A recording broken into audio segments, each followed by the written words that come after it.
You're watching NTC News, DeKalb County's only television news source, on the campus of Northern Illinois University and from the Northern Television Center. This is NTC News Tonight. NIU has a new late-night ride service, but it won't be coming to your apartment like it has been in the past years. Good evening, I'm Augustin. Thanks for joining us. And I'm Dan Kenny. NTC reporter Amber Luckett tells us more about the new service and how some students aren't too happy about it. It's a Friday night, and students are walking all around campus trying to find the party. Even with the school providing free late-night transportation, students are choosing to walk because they refuse to use the new Huskie Safe Line bus system. You know, when I arrived here last year, there were many complaints with the late-night ride system. And so, you know, one of the things I promised to do was listen to students. And that was one of the first things that I encountered, was that there was a high dissatisfaction rate with late-night ride. The new bus system required students to stand on various corners around campus and wait for the bus to pick them up. I feel like you should be able to call them to come to your house and pick you up, because it's late already and it's dark outside, so why would we stand outside? And then sometimes it's safer to be at your house and not go out and wait at the stop little sign thing for the bus. Students have complained to members of SA and the NIU Police Department that standing on the bus stop after dark is not safe.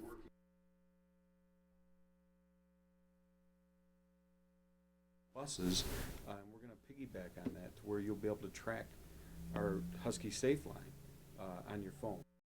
Not only does the university hope the new system will be successful, they're expecting to save a little bit more money on transportation costs.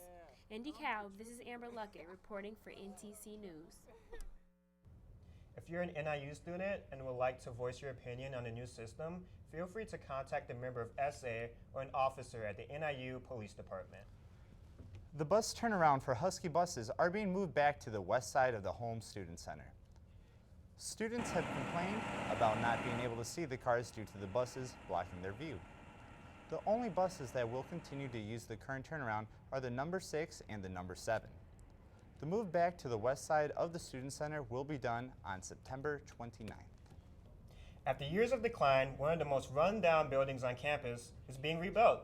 The Stevens Building is under renovation after being a priority for nearly 2 decades.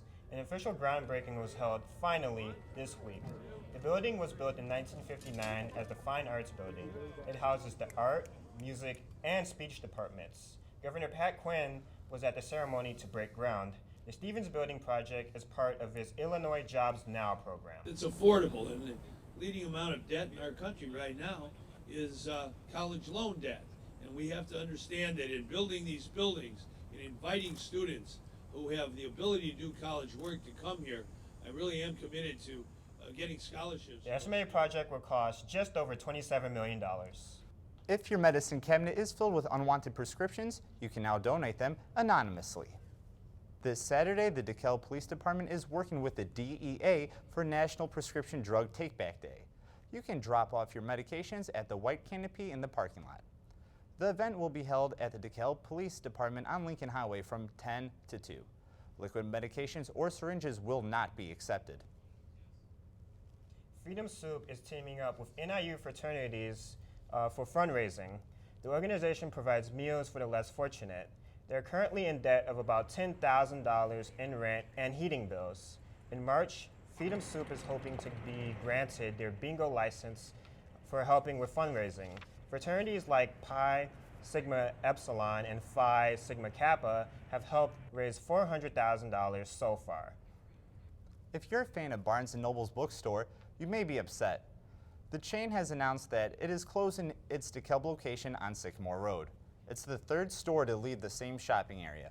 Barnes & Noble isn't the only bookstore struggling. 2 years ago, Borders went bankrupt and closed. The rise of electronic books and online sellers like Amazon has led to the decline of bookstores. DeKalb policymakers have voted to turn University Plaza into apartments. The housing complex is set up now like a private dormitory. The plaza's owner plans to reduce the number of tenants from 1,100 to about 500. The changes will also do away with the old plaza guest system and use a new card entry. Members of the DeKalb Area Rental Association spoke against the plan, claiming the project has moved too fast, which will cause a surplus of apartments in DeKalb. Developers plan to be done with the remodeling by next fall. Speaking of remodeling, NIU looks to pave their own path by adding a bike lane down Lucinda Avenue. NTC reporter Phoenix Drew tells us more about how students are dealing with having to stay in their own lane. As the new school semester begins for students, NIU's mass transit system administrators take matters into their own hands by now adding a bike lane down Lucinda Avenue. This new addition to the sidewalk is intended to make traveling across campus easier not only for cyclists but students who are walking as well. The bike lanes make it easier for students to get to and from class every day. Just anytime you have students coming in, taking the bus, there's also going to be Huskie puppies, and we got bike lanes. So it's just going to be easier for students to get from point A to point B in the future. As the newly revamped sidewalk expansion was set out to make such a busy street accommodate both cyclists and walkers, some students seem to pay no mind and walk in the bike lane, causing bikers to then weave in and out of those walking. I think it doesn't seem to be doing too much, just because I personally have been walking on it. I know it's bike zone, but I see some bicyclists that try to use it, and there's always people walking on it, so it's not too useful in that way. Traveling across campus was set out to be easier, but perhaps there are downfalls when it comes to actually using the lanes properly. I am Phoenix Drew with NTC News signing out. To find out more information, you can go to the Campus Life Building. Before we go any further, let's get a look at our weather window for today and tomorrow. The lovely Brittany Merleau is here to join us. Thanks for coming, Brittany. Tell us if the bikers can expect sunny days now while they're riding their bikes. You know what? This is a cyclist heaven right now. The temperatures are amazing. And tomorrow we're going to get even warmer. We're going to see temperatures in the mid to upper 70s all across northern Illinois. Beautiful sunny skies.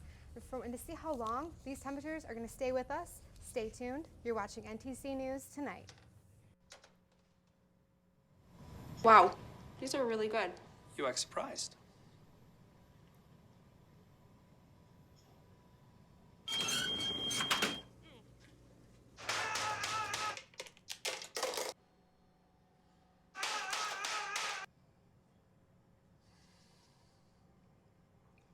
Practice makes perfect. You don't have to be perfect to be a perfect parent. There are thousands of teens in foster care who don't need perfection. They need you.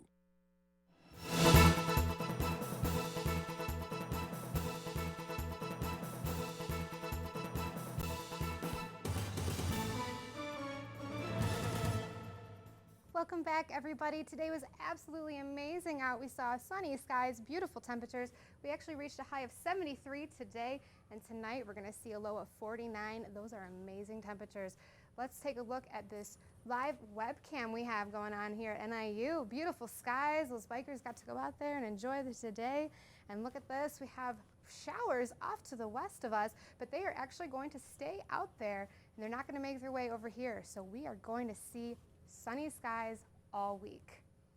And this is why. We have a high pressure system that's going to sit right over our area for a while. It's going to cause the jet stream to go up here, and we're going to see warm, pleasant, beautiful skies. So get out there and enjoy your week, definitely. Tonight we're going to see partly cloudy skies with a low of 49 degrees.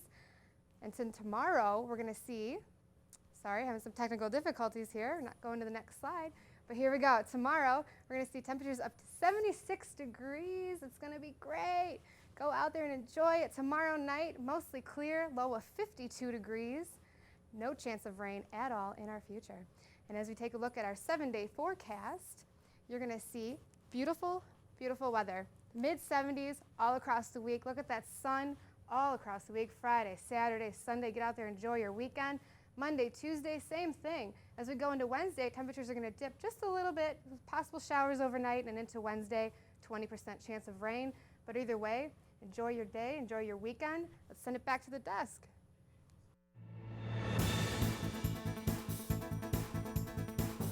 Schools in Illinois are finding new ways to use the sun to power their classrooms. And the mayor of Chicago thinks drug laws are too tough. Let's take a look at today's state lines. Chicago Mayor Rahm Emanuel wants to decriminalize marijuana possession. He's asking state legislators to make possession of less than 15 grams a ticketable offense. Emanuel says reforming sentencing laws would save taxpayer money and let police focus on more serious crimes. Illinois now ranks 3rd in the nation in the number of K-12 schools that have turned to solar energy to power their classrooms. That comes from a nationwide study done by an industry group. Solar systems have been installed in nearly 270 schools in Illinois, ahead of sun-rich states like Arizona, Florida, and Nevada. A Texas energy company that wants to build an 1,100-mile pipeline across west central Illinois. Informational meetings are being held tonight and tomorrow in Litchfield so people can add their comments. The pipeline is expected to transport nearly 500,000 barrels of crude oil a day. 10 cows that escaped from an overturned cattle truck yesterday were shot and then killed by police when they became a traffic hazard. The crash happened shortly before dawn at Interstate 64 and Illinois Route 37. The trucker was ticketed for improper lane usage. And those are today's state lines.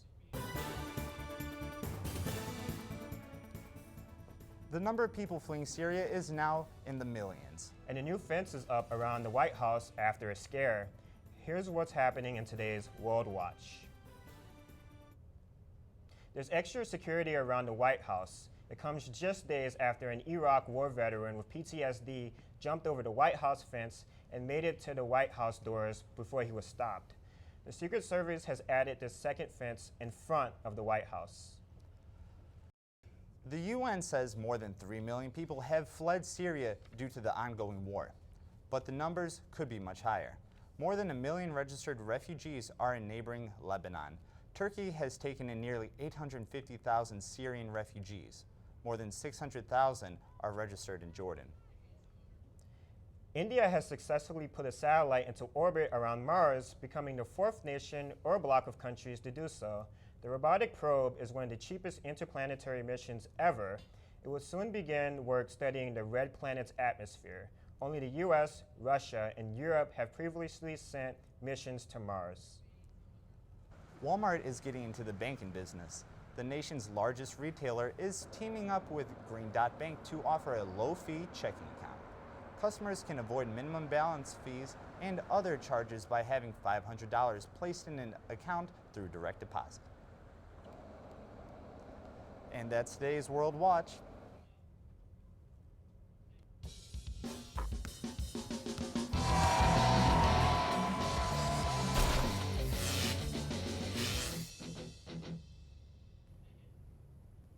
Hi everyone, I'm Kyle Jacobs. Good news, bad news for Chicago. Let's start with the good news as we look at the Bears-Jets game.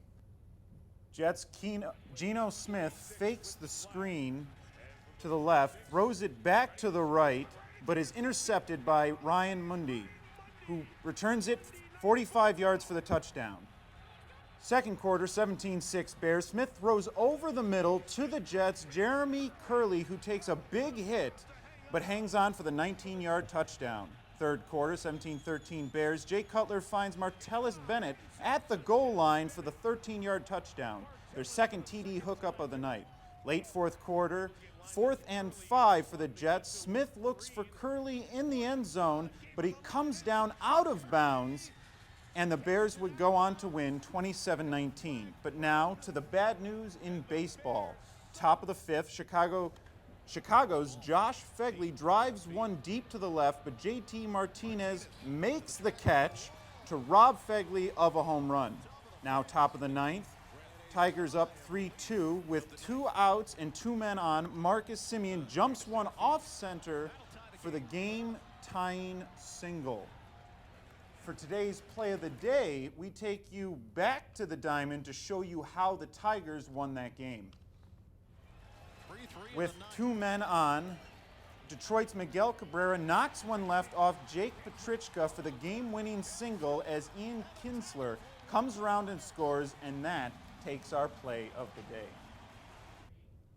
Not a win for the Sox, but still a great play. Well, that's all for sports. In 1977, in Johannesburg, South Africa, an 8-year-old boy picked up the game of golf from his father. By the age of 9, he was already out playing him. The odds of this gentle lad winning the Junior World Golf Championships at the age of 14? 1 in 16 million. The odds of that same boy then making it to the US and European Pro Golf Tours? 1 in 7 million. The odds of the Big Easy winning the Open Championship once and the US Open Championship twice? 1 in 780 million. The odds of this professional golfer having a child diagnosed with autism? 1 in 88. Ernie Els encourages you to learn more at autismspeaks.org/signs. Early diagnosis can make a lifetime of difference. The dog that somehow ended up 2,700 miles away from home has tried another disappearing act. Gidget's family couldn't wait to shower her with love when she arrived at Philadelphia International Airport. But when her paws hit the pavement, she bolted. Gidget originally disappeared in April from Pennsylvania and turned up in Oregon. This time, she was cornered and returned to her family safe and sound. NTC News Tonight is produced and directed by students here at Northern Illinois University. Thanks for joining us on our first newscast of the fall semester. You'll be seeing us every week this fall on Wednesdays with our regular broadcast the day after. Enjoy your evening.